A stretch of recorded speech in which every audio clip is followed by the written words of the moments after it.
Hello and welcome back to my channel Anurag law classes. तो आज हम पढ़ेंगे इकोनॉमिक्स और इकोनॉमिक्स में आज हम पढ़ेंगे बजट। अगर आपने मेरी नेशनल इनकम वाली वीडियो नहीं देखी है और बेसिक ऑफ इकोनॉमिक्स वाली वीडियो नहीं देखी तो आप मेरी वीडियो को जाके देख सकते हैं। तो आइए शुरू करते हैं बजट। तो बजट जो होती है एक फाइनेंशियल प्लानिंग होती है गवर्नमेंट की। और जो हमारा बजट है वो कॉन्स्टिट्यूशन के संविधान आर्टिकल 112 में दे रखा है जो कि यूनियन बजट के बारे में है। और आर्टिकल 202 में स्टेट बजट के बारे में दे रखा है। और हमारे जो कॉन्स्टिट्यूशन में बजट के बारे में नहीं, हमारे कॉन्स्टिट्यूशन में बजट नहीं बता रखा, हमारे कॉन्स्टिट्यूशन में बता रखा है एनुअल फाइनेंशियल स्टेटमेंट। जो बजट होता है वो हमारा प्रिपेयर किया जाता है इकोनॉमिक अफेयर्स द्वारा, डिपार्टमेंट ऑफ इकोनॉमिक अफेयर्स द्वारा, जो कि मिनिस्ट्री ऑफ फाइनेंस के अंदर आती है। बजट जो होता है वो प्रेजेंट किया जाता है फाइनेंस मिनिस्टर द्वारा, जो कि पहली first working day of February पे हमारा बजट जो है प्रेजेंट किया जाता है। जो बजट अप्रूव किया जाता है, जान लेते हैं कि बजट किसके द्वारा अप्रूव किया जाता है। हमारा बजट जो है वो पार्लियामेंट द्वारा अप्रूव किया जाता है। और जो बजट होता है वो एप्लीकेबल हो जाता है 1 अप्रैल से। बजट के एक दिन पहले, मतलब कि 31 मार्च को 31 मार्च को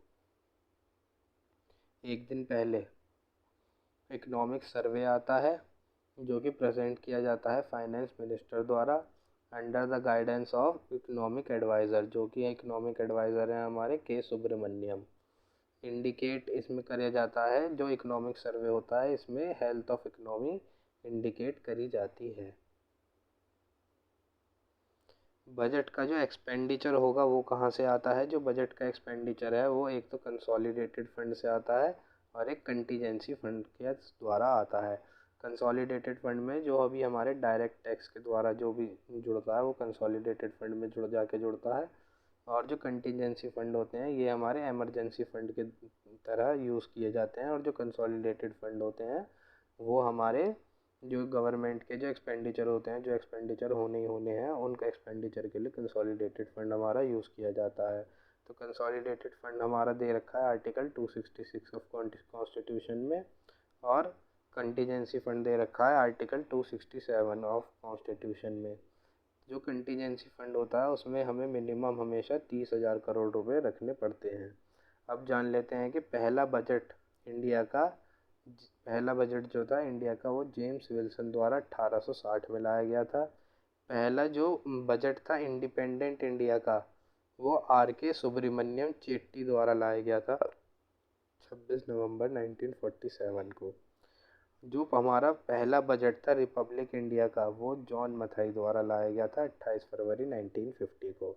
और आज तक मैक्सिमम जो बजट है, सबसे ज़्यादा बार जो बजट किसने पेश किया है वो मोरारजी देसाई ने पेश करा है। आज तक 10 बार मोरारजी देसाई ने बजट पेश करा है। तो हमारा पहला रेल बजट आया था।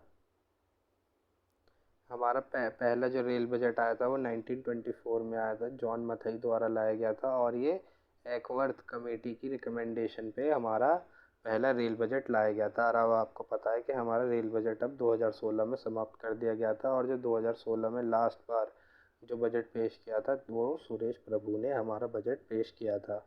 पहला पेपरलेस या डिजिटल बजट किसने पेश करा है। पहला पेपरलेस और डिजिटल बजट हमारा निर्मला सीतारमण ने 2021 में अभी अभी पेश करा है।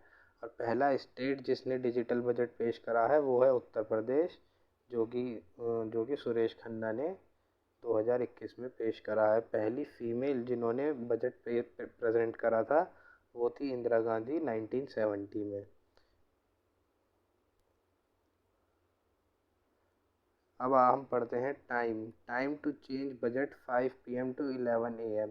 तो जैसे कि आपको पता है कि पहले हमारा जो बजट था वो शाम को 5 बजे से होता था, मगर अब आपको पता है कि सुबह सुबह ही हमारा बजट शुरू हो जाता है। तो ये जो टाइम चेंज कराया था वो यशवंत सिन्हा ने टाइम चेंज करवाया था। आज तक का लॉन्गेस्ट बजट जो सुनाया गया है वो 2020 में निर्मला सीतारमण द्वारा 162 मिनट का जो था वो बजट सुनाया गया था, और आज तक का जो शॉर्टेस्ट बजट जो है वो सुनाया गया है वो एच.एम. पटेल द्वारा 1977 में 30 मिनट का ये बजट इन्होंने सुनाया था। तो बजट को क्यों लाया जाता है? To control budget deficit. तो बजट डेफिसिट को कंट्रोल करने के लिए एक FRBM एक्ट लाया गया था। FRBM की फुल फॉर्म है fiscal responsibility and budget management act 2003। इसमें हमें बताया था कि हम जो है रेवेन्यू डेफिसिट को जो है 0 करेंगे GDP का, और फिस्कल डेफिसिट को हम 3% करेंगे GDP का, मगर 9.5% था फिस्कल डेफिसिट लास्ट ईयर। अब हम आ जाते हैं रिसीप्ट के ऊपर। तो जितनी भी टोटल रिसीप्ट होती हैं, टोटल रिसीप्ट या फिर जो कि हम कहते हैं पब्लिक रिसीप्ट में भी दो तरीके की रिसीप्ट होती हैं, एक होती है रेवेन्यू और एक होती है कैपिटल रिसीप्ट। तो रेवेन्यू रिसीप्ट में जितने भी टैक्स होंगे वो आएंगे। रेवेन्यू रिसीप्ट में हमारे जितने भी टैक्स होंगे, चाहे वो डायरेक्ट हो या इनडायरेक्ट टैक्स हो, और जो भी नॉन टैक्स होगा वो भी आएगा, जिसमें कि फीस, फाइन, इंटरेस्ट, डिविडेंड ये सब आता है।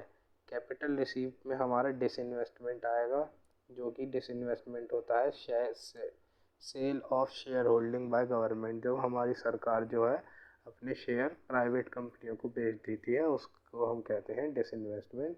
और पब्लिक डेट, जिसे कि हम बोरोइंग भी कहते हैं, वो भी कैपिटल रिसीप्ट में आता है। और जो हमारे एक्सपेंडिचर होते हैं उसमें एक्सपेंडिचर में आता है एक तो रेवेन्यू के ऊपर जो एक्सपेंडिचर होता है, और एक हमारे जो कैपिटल के ऊपर एक्सपेंडिचर होता है।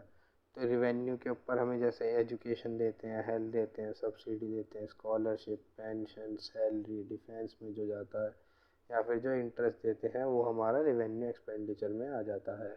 कैपिटल एक्सपेंडिचर में हमारा इन्वेस्टमेंट आता है, जैसे कि हम कोई शेयर बाय करते हैं, या फिर पेमेंट आ जाता है पब्लिक डेब्ट का, यानी कि जब हम कोई पब्लिक की बोरोइंग वापस कर देते हैं तो हमारा वो कैपिटल एक्सपेंडिचर में आता है।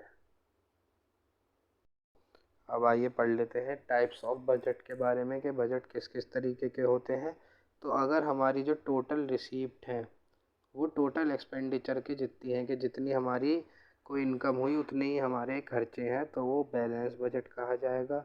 और जितने अगर हमारी जो इनकम अगर ज़्यादा हुई और अगर हमारे खर्चे कम हुए तो हम उसे सरप्लस बजट कहेंगे।